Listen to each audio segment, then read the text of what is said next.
Welcome to this week's episode of Listen to Your Coaches. I'm your coach, Mike Wilkins, here with Coach Will Morrill. And behind the scenes, we got young Max Drill. All right, so this week, we're going to be talking about the 247 Fighting Championships card that just went down this weekend. We're going to hit on some karate combat to shout out our boy Khama. And then we're going to get in the Christmas spirit. All right. Will, you want to start with the 247 card? Definitely. Let's go bottom to top. And run Bottom through to the whole top. Yeah, we're going to run through. We're going to hit every fight. Every single Let's hit every fight. So this would be the first time that we break down an entire card of like a card where our fighters are on. Right. You know what I'm saying? Normally we just touch on our fighters and potentially, like any standouts or friends of the gym. Friends of the gym type of deal. All right, so let's start. Hey, and guess what? We were up first. We had Tyler Fleming. What was his opponent's name? I don't know. Riyad Kapoor of Finishers MMA. Mm-hmm. Very strong team. We've had a few fights against Finishers now. Mm-hmm. Notably coached by Zach Makovsky. Anytime I look across the cage and I see the other coach and it's somebody that I watched a lot. Yeah, I'm like, dude, I can't believe I'm coaching against you. But I just try to keep it as normal as possible. So, I thought Tyler fought a really good fight. Yeah. Ended up losing a unanimous decision, which was the right call. 100%. But I wasn't disappointed in Tyler at all. Absolutely. He fought hard. In the first round, he got taken down. Mm-hmm. He reversed the position to take the top position. Ended up in a triangle in which he battled through that triangle for a long time. Right. Which is not easy. And that's a way out. You're in a triangle. You're like, hey, this isn't going exactly how I thought it was going to go. I'm not sure I'm comfortable with this. Here goes the way out. You can tap to this triangle, and everybody's like, yeah, you got put in a triangle. Right. Battles through it. His opponent went belly down armbar. Looked dicey. Yep. The refs were taking a good look at it, but Tyler managed to make it to the bell. Absolutely. And it's not like Tyler, I think you kind of touched on this earlier, it's not like Tyler was doing anything really wrong. It was just the other kid was really doing good. Just things right. So that's going to be kind of a theme that we're going to see because later on we'll talk about Brian Mitchell and Brian. We'll get to it later on. Yeah. But it wasn't like Tyler making huge mistakes or anything. Maybe a little bit in his takedown defense of hanging on to the head a little long, which is kind of a theme in the amateurs right now. But it was mainly, his opponent just looking good and doing things right. Yeah. And I'm not surprised. I knew that was going to be a tough fight for Tyler. Both of these guys were 1-0 coming in. When the fight was pitched to me, the information that I was giving on how would you say it? I believe it's Riyad Kapoor. Apologies if we're saying your name wrong, which we probably 100% are. But, I was told that, he was a very solid blue belt. I know the gym he's out of, so I know that a blue belt out of that gym is going to mean something. Right. And they said he was a good wrestler. Yeah. And all that held up in the cage. Second round, pretty much similar to the first without the necessary... the near submissions. Yeah, the threat of the submission. In third round, a little bit of the same as well. Tyler did get back up once in the third round. He spent a little more time on the feet. A little bit more time on the feet. And, he was going for it. Tyler laid it out on the line. Yeah, he wrestled hard the whole time, which is really what I wanted to see. Yeah, it's what I wanted to see. So I'm sure he was disappointed. But, because you said, there's ways out, and there's also a step behind that, a ways of just setting in and never settled in. He fought to the bitter end. So I'm proud of him for that fight. All right, second fight. You're gonna have to do this, Will, because I can't see that far. That was the Justin Wicker. Oh yeah, the John Wick, Justin Wicker. Yeah, and what's his name? Brandon Cherry. It looks like. Yeah, Brandon Cherry. What gyms? Did we get what gyms these guys were out of?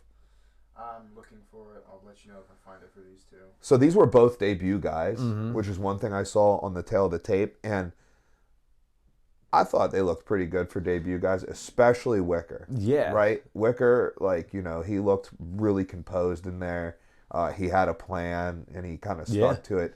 The only thing that I saw that told me they're newer fighters was at certain points you got that nervous jittery bounce that you see with new guys. Yeah. But dude, if that's the only sign, I probably did that when I was fighting for 7 fights. You know what I mean? Yeah. It's very normal. Very normal. It's very impressive that they looked that good as O&Os. Yeah, and it ended up being a TKO. A stoppage that you probably wouldn't see at the higher levels, an advanced AMI level or or a pro level, Right. but like an appropriate stoppage for a 100%. debut AME level. 100%. And I thought Wicker looked like just really solid in all positions. I agree. Throughout that I fight. agree. He had some good leg kicks to open up with, and he had a good takedown. And then Aggressive. aggressive, strong forward pressure, good strikes. Ended up getting himself a TKO. Wicker is from Trafford Judo. I can't figure out. Oh, no way. Okay, Trafford Judo. All right, cool. All right, well, shout out to Justin Wicker on a really good debut win. All right, so now that moves us on to Brian Mitchell versus Josiah LeDuc. So I really like Josiah. So Josiah came through Zealy once, took one of my classes. Dude, he's a super cool guy. We've competed against him in jiu-jitsu a ton. He has some good wins over some of our better blue belts. Notably, a win over Brian Mitchell. Yeah.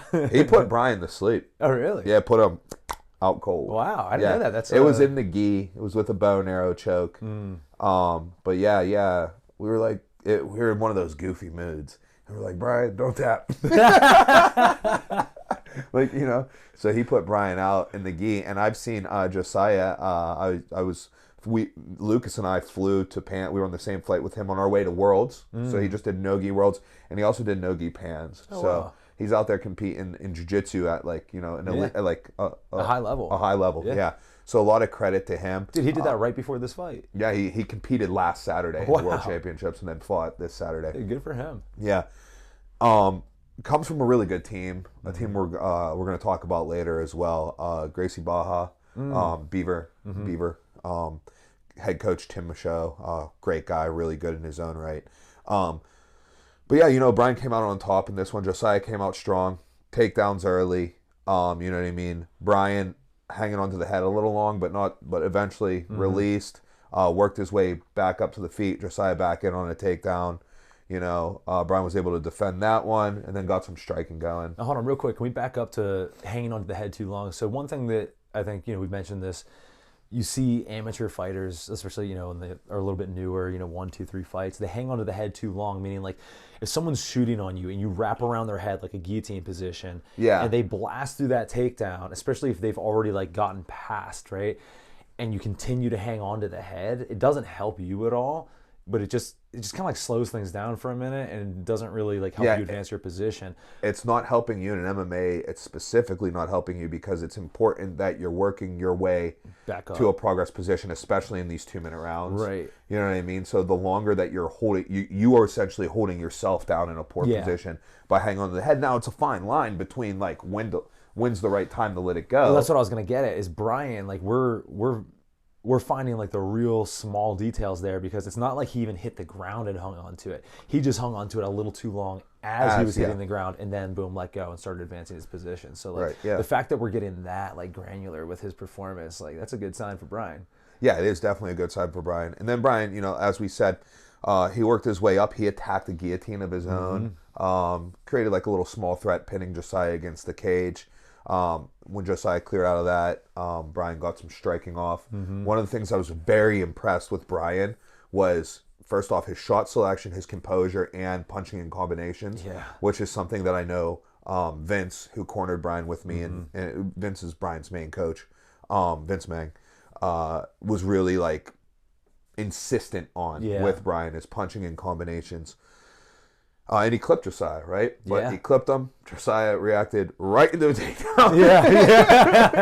Which Brian started to sprawl. Yeah, started to sprawl. Yeah, Josiah really worked his way through it, sucked that leg in, finished the takedown. Brian's retreating back to look for some cage to work his way up. And Josiah fully takes the back. Yeah. Gets a fully flattened out. Yeah. Brian horses himself up, stands, right? Big dog stuff. Josiah has to abandon, his hooks, drops back down.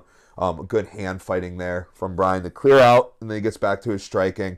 Again, great shot selections. You were noting that he was framing up and like framing off. Like in the middle of combinations, go frame to maintain that space. Like again, things that you don't normally see out of someone's second fight. Yeah, and I would say that's someone who's like drilling. Drilling these positions. You know what I mean? He's not just hitting pads and doing whatever. Like, not just whatever's going on, like, in the pad rounds, right? He's clearly doing things outside of his Making pad rounds. specific improvements. Positional drilling, you Yeah. know. So that was clearly evident. And Brian was able to clip him again with a nice right hand and get himself a TKO. Yeah. So now he's 2-0. Two wins, two first round finishes. Yeah, 2 first round finishes, 1 first round submission in October, and then a first round TKO here in December. And the funny thing is I didn't even notice, but Brian was like, "Yeah, that's the first time I threw a punch." Because he did his whole first fight. He didn't throw a punch his whole first fight. Like bounce, bounce, bounce, double leg, takedown, take the back, choke, you know? That's awesome. So showing that he's capable in all areas. He has a takedown, Yeah. right? He's been taken down, so he's also gotten up, Yeah. right? He's had his back taken, so he's escaped bad positions, right? He's exchanged in striking. He's got a knockout. He's used top position to gain dominant positions and a submission. So he's done it all kid, in 2 minutes. yeah, for a kid who like that fight was probably like a minute 30 Yeah. or so, right? So the kid's fought 2 minutes and 30 seconds, not even a full normal amateur round. Right. And he's experienced whole aspects of fighting. You know, so that's pretty incredible. And I'm really excited for Brian. Yeah. If I have things my way, you won't see him in a cage very soon. I would like for Brian to go through a developmental block. You know, a lot of people I put on developmental, not a lot of people, but, you know, I see people get put or they put themselves in a developmental block. That means you're like going to focus on, you know, progressing in areas. And sometimes in a fight camp, it's hard to like put your focus because you're like focusing on preparing for the fight, getting your cardio in good position, you know, tailoring it towards your opponents, although we don't do that for amateurs. Right. But like, when you get closer to the fight, it's about staying sharp. Yeah. And sharpening what you already have rather than developing new tools. Right. So I did talk to Brian about taking advantage of it and not like some people just let that developmental period go by as like a time to like train without stress. Yeah. Instead of really like diving into like what you're trying to do with this time off. Then you go, now you're back in the camp and you kind of like in the back of your head, you're like, oh man, I kind of wasted. Right. Yeah, Wasted exactly. those 6 months. So I'd like to see Brian back in the cage. Summertime. Sounds good. Summertime. Yeah. So yeah, good job, Brian. All right, on to our 4th fight. We had Clay Duncan versus Evan Furlong. Max, what do you got the gym for Clay? Oh, PA Combat Sports. I remember. Which fight was this? Was this the It was the 4th fight. was this the second round knock? Oh no, that's the Second next. round rear naked choke. Second round. Okay, I remember which one this is now. Yeah. Yeah. Yeah. So. Okay. Yeah. Yeah. Clay Duncan out of PA Combat Sports. Know those guys. Great guys over there. Very strong team. I actually, their head coach Casey, way back in the day, submitted me in a tournament. I think it was in 2008. So, you know, in high school. Yeah. So go way back there. Versus Evan Furlong of React. React, very closely knitted gym to us. Lance, Scott, and Jason, the coaches there. Lance, you know, black belt under Warren Stout, who I'm also a black belt under. So it's my brother in lineage there. Lance put many a whoopings on me on my time coming up, you know. Back in the day, a lot of whoopings in Lawrenceville and then a bunch of whoopings above the donut shop. Yeah. But yeah, Evan comes out. This is his second fight. He made his debut against Jack Leto. Oh, okay. Yeah, Leto's Las brother, Vegas right? Leto's little brother. Yeah. So he dropped that one. But he came out looking great in this one. His striking, we were talking about his striking. His striking looked clean and concise. And composed. Again, Composed. You know, great takedowns. And then his grappling, obviously, was in a real good spot. Evan recently competed at the Nogi Pans in the blue belt middleweight division, which is probably one of the tougher divisions, especially for blue belt. And, you know, he did really well. You know, he won. He got some dubs down there in a huge bracket. So, yeah, really great fight for Evan coming out here with a second round submission, awesome. bringing his record back to even. If anything I could say about Evan is he would be wise to find some time to come down and train with me. Yeah, so if you're smart, Evan, figure it out. All right, cool. Let's move on. Oh, Tyler Dibert and Brent Mack. This fight was low-key, dude, it was like a banger. It was sick. Dude, it was sick. All right, so these two heavy Chevys, right? They come out and Dibert's 2-0. Mack this is his debut. Dybert's out of Gorilla House, right? And Mac, do we have where Mac's out of? Flood City. Oh, Flood City. So Johnstown. So these two boys probably drove further to fight each other in Monroeville than they live away Yeah, from dude. each other up there. Like, you know what I mean? Yeah, but it was a great fight. I was really impressed with Brett Mack. Debut, he looked really composed. His striking looked sharp for a debut. Tyler Dybert's striking looked exceptionally sharp. Yeah. One of my favorite parts of the fight was he hit a really, like, out of the clinch, hit a really nice inside trip. Yeah. You know? I saw his shorts were, like, gray with an orange and blue, and I'm wondering if that's, like, Bucknell. So I'm wondering if he's... I don't know Tyler, but I'm wondering if he's got, like, some wrestling roots. Right. Bucknell's a D1 program. Based on that inside trip, I would not be surprised. That's also what's leaning me towards it. Yeah. I'm like, man, that orange and blue is looking real Bucknell to me, brother. You know? So I wouldn't be surprised to see that. And then in the second round, you know, Dybert just continued with, like, his clean boxing. Well, at the like, end just of the clean first, striking. yeah, he had that big left hook Yeah. where he just, like, really wobbled, what's the other kid's name? Mac. Yeah, that's right. And his lead hand was really active. Not only was he throwing power with it, he was also jabbing with it and also doing a really good job of blocking. He wasn't moving his head a whole lot, but he did a great Right. job of defending straight punches and hooks with that left hand. I think what really stood out to me, if I were to pinpoint it, is like the way that he brought his feet with him, right? Like he wasn't like overreaching, overextending. Right. His feet were underneath him, and everything that went out came back. Nice you vertical know? It was just torso. like clean. Yeah. It just like was very clean and appealing to me in that sense. And then, you know, yeah, he ended up getting the second round TKO. And knew how to put pressure on at the right times, but not overly. Like, you know how sometimes you see someone who has, like, you know, less than 5 fights or whatever. Yeah. And they, like, kind of hurt someone. And they go nuts and they lose position or whatever, you know? Yeah. I could show you a clip of your boy doing exactly that. But he didn't do that, you know? He just, like, kept nice, steady pressure on all the way to the finish in that second round. And I was very impressed with him. I thought he looked really good. Yeah, dude, I was really impressed. And I was also impressed with Mac for a debuter. Oh, yeah. I wonder if he had some, like, experience in other combat sports, because he looked really composed for a debuter. Yeah, he didn't even have that little jitter that we talked about Yeah, earlier. in You know, one he of the wasn't earlier bouncing. fights. You know, he sat in his stance nicely. Very impressive, both of them. And also, like, even while he was, like, you know, starting to get finished there and, like, getting beat up a little bit, he was, like, getting beat up with composure. You know what I mean? Which, like, is hard to do. Like, I don't want that to sound like Dude, bad, very but, hard to do. You know. Very hard to do. Yeah, so a really impressive fight. So, I mean, I look forward to seeing those dudes fight again. Dybert now 3-0, so he moves up to advanced Emmy roles. That'll be nice to see him be able to combine, you know, his skill set with some ground and pound, because after the inside trip, you could see there was, like, opportunity for him there that you just can't take advantage of, unfortunately, under the novice rule set. Right. All right, let's move it on. Next up, we got Malcolm Harris against Kyle. Is it Gessinger?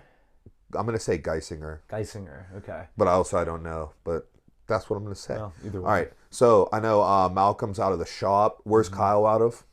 Total Martial Training Center. Okay, Total Martial Training Center. So, yeah, I mean, in this fight, I saw Malcolm have some very good, strong takedowns. Yeah. You know what I mean? Kyle was aggressive with his striking. But ultimately what stood out in the fight was Malcolm going Von Flue and then turning it to a top side guillotine. I actually watched it back when you were like on your phone. I don't think it was ever a Von Flue. I think he had like a guillotine grip from the beginning. Oh, really? But the think. arm wasn't... Well, Kyle was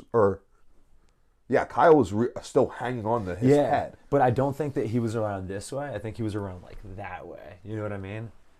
Like with a guillotine grip. I think. Oh, so like he was never over the hand. Right. Yeah, right. okay. All right. I had to watch it back like 3 times though. Well, that's fine. I mean, he still finished with that, you know, that side guillotine, which is like, you know, it's not a position that you often see guillotines finish from. Yeah. So that tells me that he's got some power in his squeeze. Yeah. You know. I mean, that slam beforehand. He's that definitely got one some slam power. beforehand, that was pretty sick, because like he brought him up, and then it like he was so vertical above his head that whenever he brought him down, instead of like covering down, Yeah. he turned out and away. Right. For it, let him drop, and then Yeah. returned back in. He just kind of lifted him up, dropped him, and moved while he was dropping, you know? Yeah. So fun it was fight. interesting. Yeah, showing some like a lot of like power with those takedowns and that finish. To be honest with you. All right, so we got Zach Drzemecki versus Tarek Smith.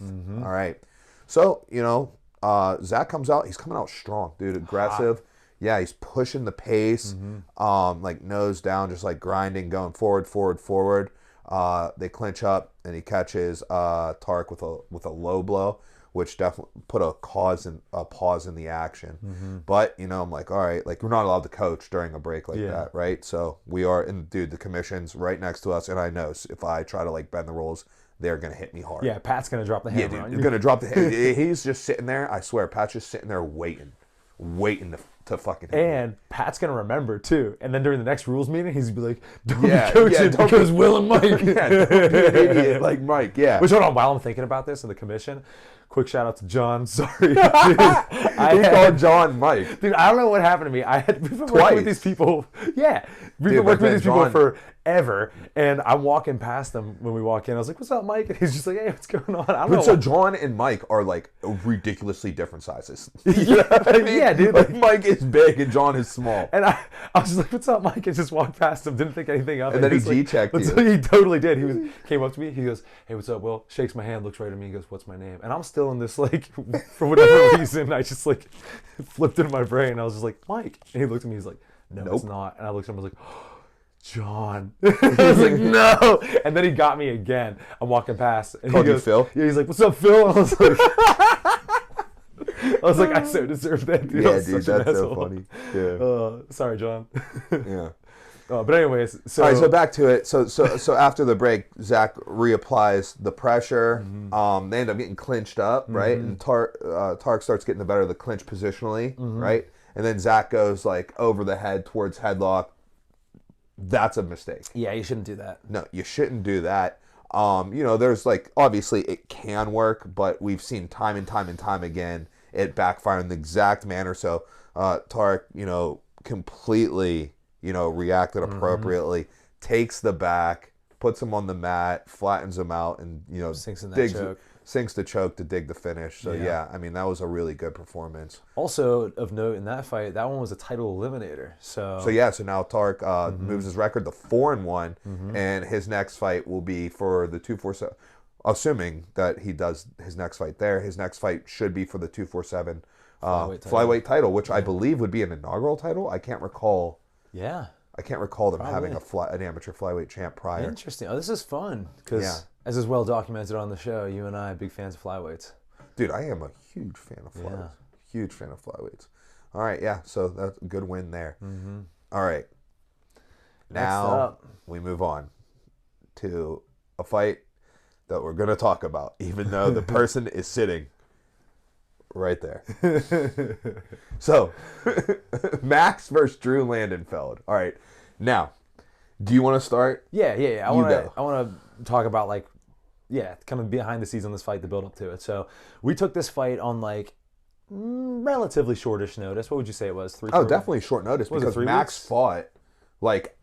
Max was fighting before like a normal notice. Right. You know what I mean? But what would we take this on? 3 weeks? 3. 3? Okay, yeah. So 3 weeks, not a ton of time to prepare. He was already in shape and everything. But of note, Max, after his last fight, we decided his next fight was going to be at 35. Right, yeah. We considered to be the appropriate weight class. But Drew had asked about him, and we're like, hey, you know what? Crank out one more, and it's kind of a win-win situation, right? Because Drew has twice the experience that Max has, and is like a good fighter. We're going to talk about that in a minute too. And so if Max goes and wins, great. That looks good for him, and get the experience. And if he loses, you still get the experience, and it's not like you're losing to a scrub. You're losing to a dude who has twice the experience and a weight class up. You know what I mean? And as the fight played out, he got the experience. Exactly. Yeah. Exactly. And that's what I want to get at. So, and also, again, Drew's been around the game for quite some time. We've seen him in and out of the gym from time to time. Yeah. And I think that some people may have looked at him, me included, incorrectly back in the day. I mean, maybe. Well, I thought that this fight, he looked the best he has ever looked. I agree, but what I'm trying to say is, years ago, I would have kind of considered him more of like a brawler, less technical and more just drag out. Yeah, fighter, for sure. right? I would say that's a fair assessment of what he was. Yeah, but I don't think that's like a misassessment. Right. Like, especially in his early fights. Like, you take his first 3 fights, like, how are you going to label him anything? Like, oh, for sure. I'm he was not for saying sure that's a brawler. incorrect, and I think that's still his ethos. But we've seen him refine his skills and get better and better. And I've really seen him, play to his strengths and like he's not, you know, at least I watched the fight before this to, you know, kind of just get an idea of what's going on. He wasn't, and in this fight, same thing. He wasn't the faster fighter, but he uses his timing well. He makes good decisions. You know, he's willing to eat a punch in order to maintain cage position. You know what I mean? So like, again, this is someone who has good experience that Max can take that experience from. Right. You know, and that's what amateurs is all about. Yeah. So, Drew has good experience. He's also got good coaching. So he's Oh, not a yeah. rival, Yeah. and their coaches, like I've known them for a long time, and I've known of them for a long time, and they were around before me. Oh, yeah, and they're like old school. people think I've been around forever. Like they were There's a already generation, around. right? Exactly. They were already around when a young pup named me showed up. They were already a thing. You know what I Yeah, mean? yeah. Like they had already been around the block. So Right. a lot of experience there to gravitate towards as well. But all right, so give us some breakdown. All right, so first round was mostly on the feet. Yeah. Until I think the last 30 seconds. And, you know, it looks fairly back and forth. I would say that Max was landing the cleaner strikes. Yeah. I would say that too, but I would also say that Drew was controlling the environment. Right. So if we go by, you know, the rules of how it's supposed to be judged, it's all about the actual effective striking. But something we just talked about when we watched it back is Max is really comfortable, which is weird talking about you when you're right there, but Max is real comfortable like staying in the pocket and hitting like really small slipping motions and head rolling too. So like even times when it looks like he's getting hit, he's absorbing the impact so he can stay in the pocket and counter Well, back. let's talk about that real quick. So yeah, like I know what was going on and I saw what was going on, but I also know how things are going to be perceived. I was gonna say visually, not everyone always sees that. When he's like kind of like rolling with that right hand, it looks like his head got snapped. Right now, so it's like, is it a bad thing to do those kind of actions? No, if you can capitalize on them. That's it though. You have to capitalize. Exactly. On it, right. So what's the point of like rolling it off instead of just, you know, like full slipping or full stepping? Being able to stay in the pocket and get Staying there to return. Right. So you roll it off and you can return it right back because you didn't create the distance that took you out of your range. exactly Right. So that way you're able to stay within the range. So that's what you got to do. So in my opinion, if you're striking in that manner and you have that in your skill set, the first part doesn't matter without the second part. Dude, defense doesn't win you fights. Defense doesn't win you fights. Yeah. Right. And not saying that the second part wasn't there, but just saying like Yeah. just for like people to understand, because you might be like, well, it looks like you're getting hit when you're not and stuff. Like you got to understand there's a value to it, like if you 100%. use it correctly. And also, like, let's say that, you know, someone throws like a 3 straight combination at me and I go catch, and like a hook's coming in and I like head roll it, right? So I'm absorbing that impact. Yeah, I didn't really get damaged, but that's like, I still lost that exchange. You know what I Yeah. mean? So unless I head roll and then fire back with 2 hard punches on my own, I still technically lost that exchange. With that said, I would say that Max, again, I'm very biased here, but I would say that Max, you know, had the striking advantage in that round. Still very close. And then, you know, Drew was able to secure a takedown. Got the takedown. Max did get himself back up though, so Yeah. I was proud of that. Very proud of that. But, you know, that first round was close, and or I'd probably give it to Drew. And when you and I are cornering, if it's even remotely in close, the corner we said that Drew had that round. Yeah, we're not the type because to, even if it's close and even if you think like if it's close, you just got to kind of assume. Exactly. Because I don't want to be like, oh, Max, you got that round, when I know it could be like either way, Exactly. or if I know it's the other way, Right, that could get us because in that trouble. determines on what you do moving. It was like when Thug Rose had that super boring fight. Who was that against? I can't remember. It was against Carlos Esparza. Carlos Esparza, that's it. And in the corner, Pat Barry kept saying like, "Oh, you're winning everything. The boos are great. Soak it in." And I was like, "That's like the worst coaching ever, dude. Because if nothing happened and you had better disengagements, I don't know. Like you're still like, even if it's close, you don't know if you're winning. Yeah. And so like you can't go through the fight acting as if you are. You know? Right. And again, defense doesn't win fights. So into the second round, a lot more of the same. Max started to really land some hard low kicks, which were starting to add He was up. landing some hard low kicks in the first round because the marks on Drew's leg were there immediately, but boy, did they sure grow. Yeah, and they added up. Like you could tell Drew wasn't stepping on it quite the same. At one point he switched stance. I don't know if that was because of the damage or other reasons, but you know, like clearly those low kicks were, you know, doing some damage.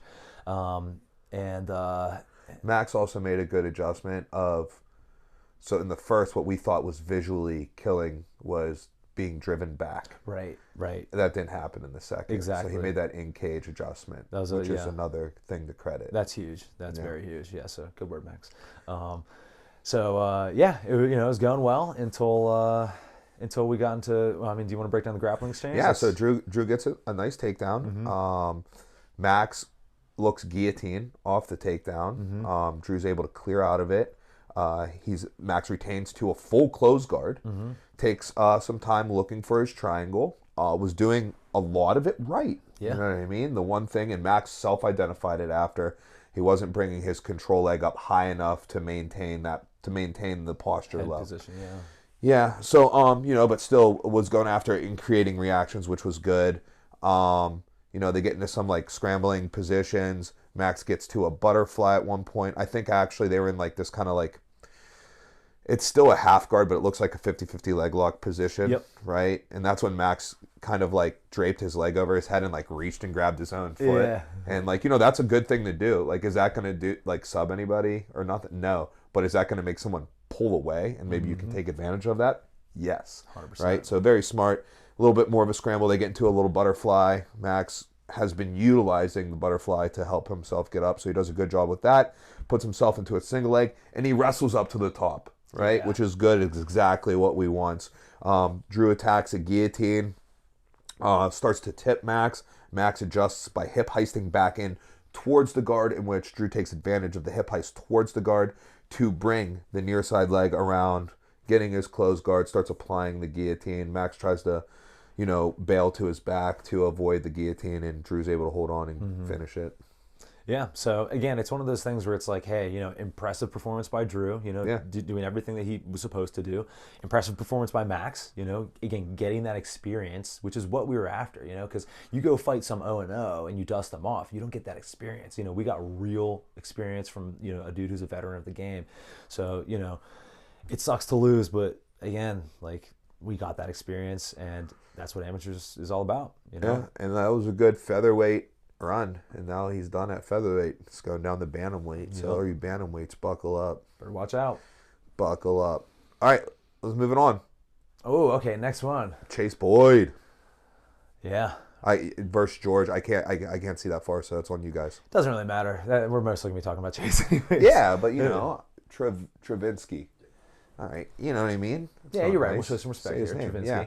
All So right, what gym was Travinsky out of? Because he had it was like a New York gym. He was out of Aesthetic Temple. Yeah, so Aesthetic Temple. Arthur, who trains with us, was good friends with them, and I think Rico must have known them as well. Either that, or he was just like, New York, hey. Must be. Yeah, we saw him at B-Dubs after the fights, and I was like, yo, that dude looks like Rico. And I was like, it is Rico. Yeah, that was the funniest. Mike goes, yo, check it out. Dude looks like Rico. Oh, it is Rico. Yeah. Yeah. So, I mean, this was a good fight, man. These dudes looked big This for was a 155. great fight. They look big for 155. I'm a big fan of Chase Boyd. Yeah. So there is going to be some bias here, but I do have to say that George was up to the task. For sure. And it made it a tight fight. Yeah. I had Chase win in the first round for sure. Definitely. Did we have him win the first? I had it 2-1, but But the second round was close. Yeah, but I had it 2-1. I can't remember which round I had for Travinsky. I believe it was the third. Oh, gee, now I forget. See, too. now I'm not It was sure. the second or third when he just had a ton of control time. Right. Yeah. Neither here nor there. But like one of the highlights of this fight was like we saw some incredible groundwork out of Chase, which doesn't surprise me. Yeah. Chase has been known for his grappling for a long time. He is a black belt out of Gracie Baja, Beaver County, as we made a mention to earlier with head coach Tim Michaud. Yeah, and it showed some really cool transitions. I'm going to break one down. Yeah. So we'll have a little short breakdown of something that Chase did that I was exceptionally impressed with. Yeah, in but the first round. he wins the fight, and that's a title eliminator. So his next fight is due to be for the 247 lightweight title. Yeah. So Yeah, tremendous. So we'll next, see what plays out there. So good fight with those guys. Yeah. All right, so now we got Evan DeRusi versus Artis Smith. So DeRusi out of Indio Dojo. Where's Artis Smith out of, Max? I believe he's out of Finishers, the same way. Oh, finishers. Oh, wow. Okay, wow. High All right. quality fight Yeah. here. Yeah, like we said, finishers, very, very good team. Their MMA portion coached by Zach Makovsky. Their jiu-jitsu, the head coach is Zach Malansky. I'm gonna say that he was not a ref. He was a judge for the CJI. Oh wow. Yeah, he's like Oh, that's super he's sick. like a big deal. Renee Souza Yeah. trains out of Yeah. that school. All right, cool. So let's get to it. Welterweight title fight. A welterweight title fight. So first round, I had it for Artis Smith. Yeah. He had a takedown. He had top control time. DeRusi fighting hard, was looking good in the round, but I definitely give that to Artis Smith. I agree. Second round, I went DeRusi. Dude. I thought DeRusi's striking and pressure and positioning was like Tremendous. on point, dude. And it's really hard to do that as a striker after you've been taken down. Yeah, Because, they have pressure exactly. is so difficult. It's so easy to just fall into like, oh, I don't want to get taken down. Let me just jab and Yeah, run so away. now I jab don't and run turn away. things over. Evan didn't do that at all. He kept pressuring that whole time. kept stuffing pressuring. shots, throwing. Busy, countering countering takedowns with strikes. So just pretty much like a pinpoint grind. Yep. For a striker, Right. Like just like grinding it out, just staying on it. Good work pace, good volume. Yep. Yeah, so I had that second round for DeRusi. The third round that's the round that's was tight, close. right? Because Artis Smith did get a takedown in that round, and I thought DeRusi was back to grinding on that striking.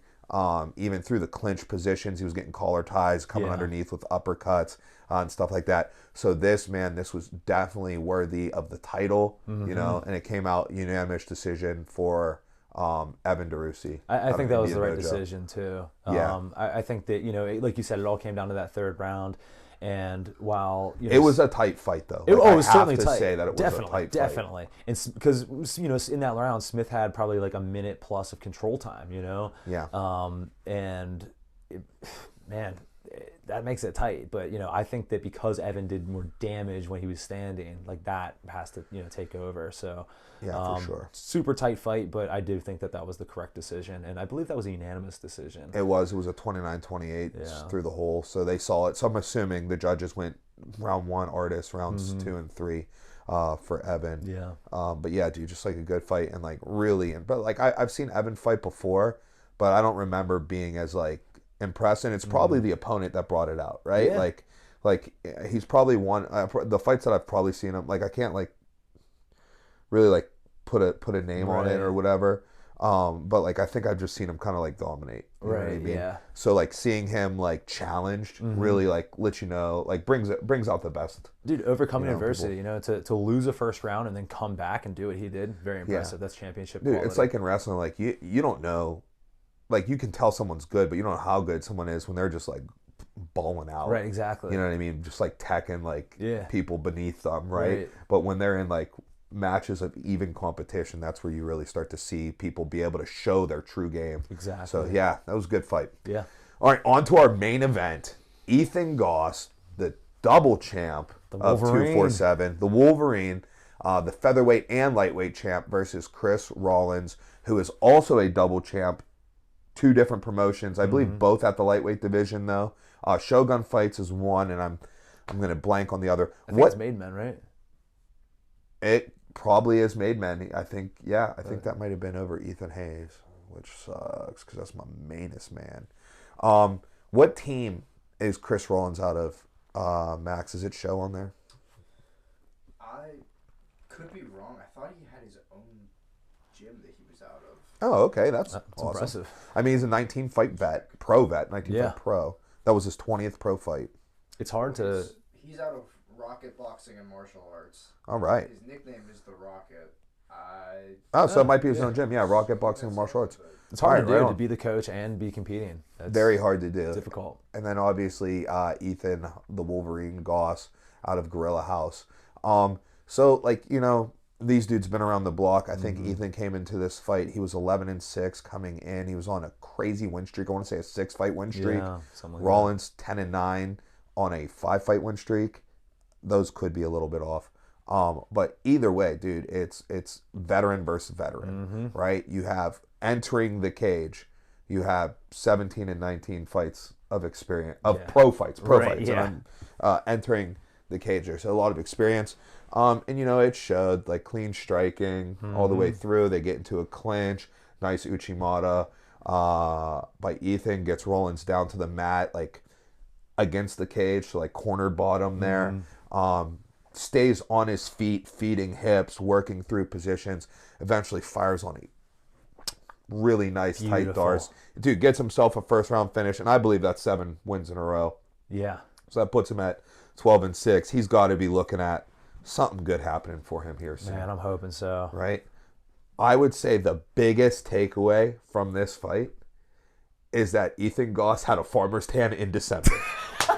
Bro, tell me how you do that. Bro. Tell me how you do that. Dude, you're either the toughest dude alive, just out there like I shoveling gotta know. snow. I and gotta Peter. know, dude. He had a farmer's tan. He had like a tank top Yeah. farmer's tan. Yeah. Neck all red, shoulders tan. Dude, tank top farmer. I'm like, it's December. How do you still have a farmer's tan, dude? What are you doing? That's a tough guy right Dude, there. gotta be. Yeah, so that's my biggest takeaway from Brawl in the Berg 25. Oh, man. Yeah, and there goes That's your coach's breakdown right there. That's cool to see, man. I go way back with Ethan, and yeah, man, I really hope that we start seeing some big things. Yeah, something good's got to happen, man. It's about time. So shall we right, touch cool. on karate combat now? Yeah, dude, let's touch on karate combat. I only want to talk about one fight and one fight only. Yeah, me too. All right, so we're going to talk about... Yeah, no. Okay, you can talk about other fights if you want, but I only watched Khama's fight. Yeah, I did watch the Cosmo Alexander fight, but I mean, we don't really talk about So here goes what pissed me off. So what's his opponent's name? Alves. Something Alves. Yes. Rafael Alves. Is he Brazilian? Yes. Rafael Alves. Mm-hmm. Okay. Max. Sorry. Future reference. No, I don't know, actually. So he comes out, hits that like nice little capoeira spinning kick, right? Drops, pushes Yeah, I was gonna say. Khama down, whatever. I mean, I think it would count. Like on It the does scorebook count as that, a but you drop. know, I would like to give a very fair representation of it. Yes, please. Totally unbiased. And, Yeah, totally unbiased. Like, you know what I'm saying? I'm 100% unbiased here. But I really am being unbiased. Here goes what's pissing me off is obviously they're going to post that clip because it is like a cool looking clip. Yep. But like it lacks context. Like I feel like people are seeing that clip and think that that's a knockout. Yeah, dude. And I'm like, this fight should have gone to a 4th round. Khama came back and like basically won the rest of the fight. You know what I mean?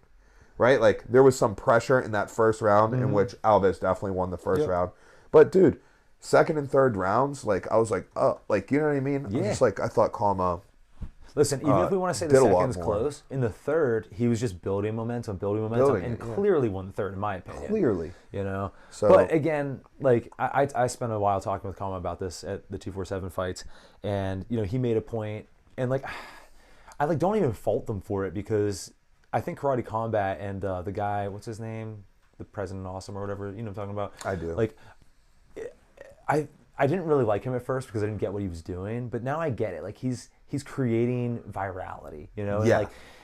And like MMA needs that, you know? Like we need to have like good quality content that people just want to see, you know what I mean? And again, like I understand that's why the rule set is the way it is, and that's great.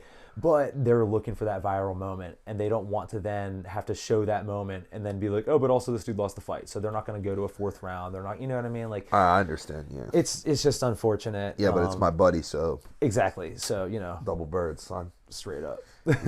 Yeah, we're rocking with Khama the whole way. So, congrats to Khama for just going and showing. You know, it'd be out. sick if they had Khama back. It'd be super sick. It'd be super sick. They should do that. Yeah. Do it. So, All right. Cool. Yeah. What's next? Are we going to discuss our Christmas wishes for? Yeah, for let's do MMA? it. All right. So last year we did this where we talked about what we want for Christmas, MMA edition. Yes. Right. All right. So we're gonna go around. We're gonna talk about what we would like for Christmas. I got to review my notes because I forget stuff. Okay. So And also, now that I'm looking at you, I might have said these last year. I can't remember. hey, if they didn't come true, you can ask for them again, and no one's gonna remember what we said last year. Good point. All right. Let me think.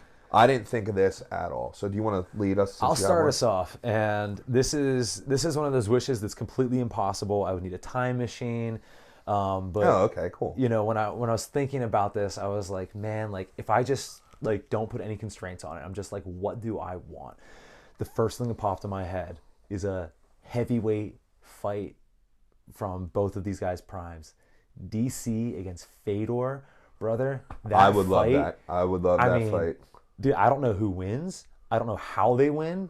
All I know is that like those are two dudes who are like just when they're really getting after it at heavyweight, they look unstoppable. And they're both explosive. They both have great grappling, good, boxing. Like, dude, in my mind, that is just like one of the best fights that could have happened. Dude, yeah, that is one of the best fights. fights. Well, it couldn't have happened because their primes were even at different times. But were they though? Were they at that? I guess there was a little overlap because when DC actually when he won the heavyweight Strikeforce title, Strikeforce, that the tournament that they did, was Fedor in that? We'll have Max look that up. Yeah. But I mean, either way, like they might have just crossed at the edges of their windows. But man, I mean, can you think of like a better heavyweight fight than that?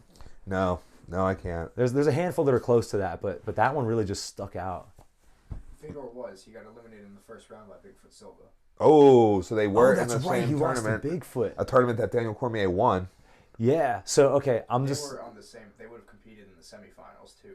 They would have been the same side second of the fight. bracket. Yeah, they were in the second So round. Daniel then beat Bigfoot Silva in the semis. Yeah. Okay, so here's why I'm glad that they didn't fight then, because that's not Fedor's prime, dude. Prime Fedor doesn't lose to Bigfoot. I remember that fight too. He ate a big punch. He got hurt. Like, that's Prime Fedor. That doesn't happen to him. You're right. All right, cool. So let me do mine. Since we're on some time machine fights that are never going to happen, man, I want Khabib and GSP. Brother, that's a great one. I want Khabib and GSP. Now, here goes the thing, dude. Like, it's impossible, and it's definitely not going to happen, but it could. If they wanted to, they could do it. They like, they're totally still here. could come back. They're Absolutely. still here. You know what I mean? They totally could. Yeah, and Khabib's still training. He's big enough. It's not like they're mismatched. He's bigger than size-wise. GSP. He's bigger. Yeah, GSP's obviously in great shape still. He was commentating for Karate Combat. Oh, GSP was. I thought you meant Khabib. I was like, I don't remember. Oh, yeah, he that. loves karate. Khabib loves it. So do you know what's crazy about GSP? During that, like his announcing, I'd forgotten how thick his accent is. Yeah. Like I was always just like, oh yeah, it's like in the background. But I was listening, and I was like, this dude's been speaking French a lot recently or something, because it was a thick accent. Love GSP. All right. My next one. Yep. All right, dude. This is a good one. I think you'll like this. Dude, now I'm scared. I'm just recycling all the same ones I said last time. Yeah. All right. I want the old UFC Gladiator opening back. Oh, okay. I like that. Yeah, dude. And now maybe I'm just like conceptioning myself, but I feel like I did say that last year. But dude, that was so sick, man. Like it's so nostalgic to me. And every once in a while I have it on like one of the playlists I'll play like in the gym, and every once in a while it'll pop on. I'm like, yeah. Yeah, dude.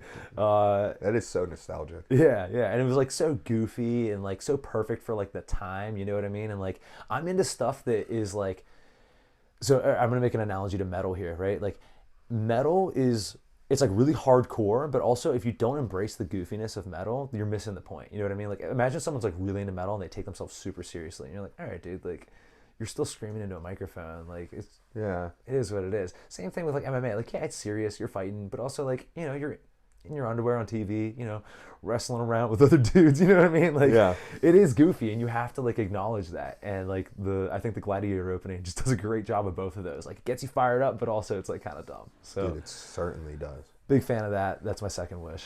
All right, my second wish. I wish that they would adopt the Mike Wilkins scoring system for MMA. Dude, I honestly think you and I are both gonna end up saying most of the same things we said last year. But dude, Was that part of my last year's? I don't know, but I feel like it was now. I thought we did a whole episode on that, so I didn't know if it was part of my I last don't know, year's. dude. Who's to say? We've been Well, if sitting we here- can't remember, then they're not going to remember. Exactly. You know what I mean? Yeah, dude. Your scoring system, super elegant, super simple, and I think makes very for a simple. better experience for fans, especially casual fans. It's very easy. So those of you who actually understand the current scoring system, like when someone wins a fight like 30-27, it's not selling. It's like, oh, That can mean so 30-27, many different 30-27, 30-27. It's just not like, it's like a weird score. Also, you could just beat the brakes off of someone, 30-27, or you could barely eke out a decision, 30-27. Right. You know what I mean? So like a layman's way of like understanding my scoring system would be if you would score around, since most of us are now familiar with the 10-9, but think about people who aren't. Like learning this way would be easier. So if it would be a 10-9 round under the old rules, well then that's a 1 point round. Instead of subtracting a point from the total, you, you add add a a point point. from zero. Yeah, from 0. So if I beat Will 10-9 and all 3 judges saw it that way, each judge would give me a point. I would then be winning 3-0, right? But if it was a close round and one of the judges saw it my way, I'd be winning 2-1. exactly. You know what I mean? And then so forth. But let's say it was like a 10-8 round, then I get 2 points for that round, you know? So now let's look at it. Somebody wins a fight 30-27, that's a shutout, right? Yep. Well, if you truly won that 30-27, then each judge gave you 3 points. You won that fight 9-0. Right.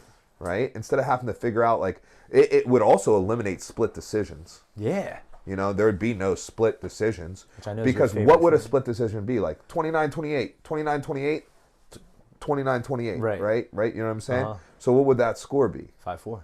It'd be 5-4, right? And that tells you how close the fight was. Like, oh, he Exactly. won 5-4. Exactly. You know, if you won 2 rounds and lost 1 round, you won 6-3. You know, hey, you won all 3 rounds and you put a 10-8 on a round, 12-0. You know what I mean? Yeah, like, so that's- like, yeah, you're really talking about like it's. I just really like it. I think Dude, it's awesome. again, it's simple. Because, okay, here's why a 10-8's not good, right? Because now you're, especially in boxing, dude, whenever people ask me, like, after a big boxing fight, they're like, what do you think about that score? What do you think the score was supposed to be? Dude, I don't have an answer for you. I might give you round by round, but first off, it's too many rounds. I oftentimes forget. I'm like, wait, did that guy win that round? And then also, it's like, dude, to actually get the score, then I'm adding up. I'm like, okay, 100 and blah, blah, 100. You know what I mean? So what do we do? What do you do You're with your friends simplifying it. when you are watching fights with your friends? And I bet you almost everybody who's watching does this. Who's like, oh, be like, what, like, How about when 2 professional MMA coaches are watching fights together? yeah, watching fights together, like, oh, what is? Oh, it's 1-1. Yeah. We say, Yeah. oh, it's 1-1, 1 round each going in to the third, right? Or like, oh, he's up to a, you know, like stuff like that. And like you hear all the coaches say it in the Yep. corner. They'll be like, you're up to a, Exactly. you know, be like, yeah, like what if it actually could Right. be that? It could could be be. that. It could be. So.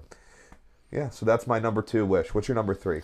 My number 3, and now I'm very scared I'm saying the same things, but dude, I want NPA, Entertainment Muay Thai, 4-ounce gloves, 3 3-minute rounds, full rules, elbows, head kicks, flying knees, for amateurs, pros, who cares? Let's rock it. Yeah, dude, I love Entertainment Muay Thai. I think it is taking Muay Thai and making it palatable for the States. So, again, just quick explanation of what the difference is. Real Muay Thai, stadium Muay Thai is 5 3-minute rounds, which leads to a lot of feeling out process in the early rounds, which American fans do not like. The Thais don't mind it because it influences the betting a whole lot. But again, that's like a totally different cultural thing than what we have going on. So like, we have live round or live, what's the word I'm looking for? Like lines in Yeah. fights. But it's so different in a stadium where, dude, the gamblers are like saying things to, dude, gamblers can say to a fighter, be like, hey, dude, if you finish it in this round, I'll give you an extra, 2,000 baht or something. Like these, like there's a big interaction between the Dude, gamblers that's and the, crazy. it's so crazy. You would love it. And it's all like hand signals and stuff. So like the fighters will be looking at, like, they know what's going on. You know what I mean? It's very interactive like that. But entertainment wise, it can lead to really slow first 2 rounds, right? The other thing it leads to is and because they fight so often, if someone thinks that they're winning or they both think they're winning or for whatever reason, their corners will call them off. They'll just kind of like pretend they're going to fight, dance around a little bit, pretend they're going to fight, dance around a little bit. And I remember when I took, our squad there, they saw this and they're like, what's going on? And I was like, oh yeah, you guys don't know about this. Like you'd never see an American fighter do this. Like Yeah. in America, it's just go hard till the end, So that helps by making it 3 rounds, right? Little gloves, I think that makes the defense more dynamic and you can't just shell, right? And in regular Muay Thai, the punches to the head don't really count that much. Even if you score it that way in entertainment Muay Thai, you might get knocked out. You know what I Yeah. mean? So like, I just think it's a way more fun sport. It's more digestible. And I love traditional Muay Thai, but man, I want to see entertainment Muay Thai here in the States. Nice, dude. I like it. I like it a lot. All right, for my third, I don't know what I want. My third. I was thinking of a way that I could. I know what I maybe- want. Oh, okay, go ahead. All right, I want pro cards for wrestling. Oh, I want wrestling. So the way that jiu-jitsu has like UFC Fight Pass Invitational, Yeah. who's number 1, I want to see those for wrestling. now hold on. Follow-up question: do you want to see that for freestyle or Freestyle. Okay, interesting. I specifically want to see it for freestyle is my favorite style right now. Okay. Of wrestling. It's my favorite style of consuming wrestling. So I choose freestyle. I do still love folk style. It's Yeah. not that I'm like, oh, freestyle is so much better.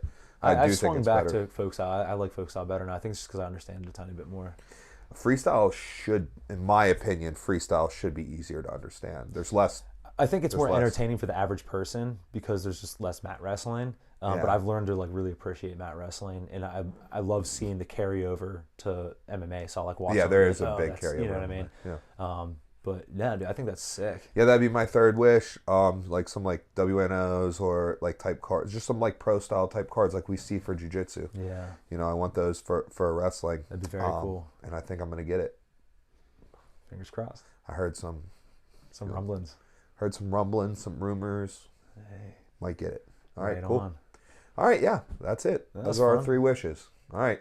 On What's to the next? What do we got next? All right. How do you want to do it? I think we're on to the gifts. Well, I know exactly how we're gonna start it. Okay, we're gonna start it with a little secret present Uh-oh. for young Max. Max, here, come sit on Santa's lap. No, here, come on. Get on camera, though. Get him over here. Here, Max. You just kind of like, Crouch in you between. know what? Yeah. Here, you take my Well, spot. you guys are gonna be doing these at the same time anyway, so just hold them on your lap, and I'll just sit in the middle. There we go. Okay, There we go. can you sit crisscross applesauce? I can do that. Here, Right on. here goes what we're going to do. This is a phenomenal thing. Slide those presents out of the way. Let me see. Sit down, Max. Let me see if I can see you on camera. I'm right here, guys. We're so professional. This is cool. People love us. Yeah, you can see him. Oh, yeah, you can see him, and he looks so short. It's so sick. In the elf hat too, it's perfect. All right. All right, Max, open it up. All right. Max, what did your coaches get you for Christmas? And then you got to hold it like in front of your face because like your chest is not on camera. Yeah, like just your head is How up. much is on camera? Right Probably Right about here. there. now? Yeah. Six. What if it was a prank? Whoa! How sick is that? That's so Show the sick. audience. It's a Piotr Jan trading card. There it is. Signed. Signed and numbered. I Only- personally signed and numbered. I personally No got way. it signed by him. Yeah, I flew to St. Peter. Yeah, Yeah. only That's so sick. 99 of those in existence, and you own one. There you go. That's Max's favorite fighter. So you're welcome, Max. Actually, that was 100% Will's idea and doing. He actually did all of this. Thank you. But as always, I'll take some credit. You want me to stay down here, or you want me to move? What do you want him to do? It's whatever. You might need some space, actually. Oh, okay, yeah, you gotta go back. Max. Sorry. yeah, he I needs some space. Mike. But it was nice. Nice camera debut for Max. Getting his picture on. All right. Is there an order we should go in? You guys should be doing these at the same time. Same time? All right. All right, thug life. Same time. All right. So I got a big old box here, which is worrisome. You know what they say? The best things come in small packages. Yep, that's true. All right. Hold on. Hold on. Just get your wrapping paper off. Okay. Will, who wrapped mine? Brother, you already know, dude. Brother, I So, got okay, some. I'm just going to tell you straight up before you open it. Not only did I not wrap it, big shout out to my wife. Thank you for wrapping that. She also, it was mostly her idea, and she's the one who literally made it. So, Oh, okay. big influence. So before you open that, I would also like to go big shout out to your wife. She wrapped that. That's hilarious. Yeah, I was like, can you wrap this for me? Yeah. That's awesome. All right. Okay. Hold on. You ready? And go. Bro. Oh, good. Thank goodness. Bro. Come on, dude. What, dude? What? Oh no! Look what this man did to me. Oh, oh, you son of a bitch! You son of a bitch! What is? Oh, fuck, dude. Dude, this is bullshit. So this is what Mike actually got me. Right on. Hold on, Max. You fucking. How do I get this out? It's in here. Dude, okay, so Marissa. Hold on a second, dude. Mine's. I have one too. I can feel it. So, okay, if you guys are just listening, we both just opened our boxes, and I opened it up, dude. And you know what's right in there? An ice. Smirnoff Oh ice. man. Which is hilarious, and now I, got to drink it. But Yep. I also knew in the back of my head, you know who else is getting iced? Mike. Did you know I was getting ice? Yeah, before dude, that's this? my idea. So then, oh, dude, you want to know what's funny? Is like, whenever Max said you have to open these together, I was like, I'm getting iced. I know it. I was like, why else would I have to open it? I started to think that, but then I was like, dude, no way. I guess I don't need to life proof it because I'm lifing it right Can't now. believe we're getting Hey, iced, dude. Merry Christmas. Merry Christmas. On a knee, you know the rules. Oh, I don't know the rules. This is how you get iced. Oh, sick. Let's go. Let's do Dude, it. we did this all Do the we time. have to finish it? Of course.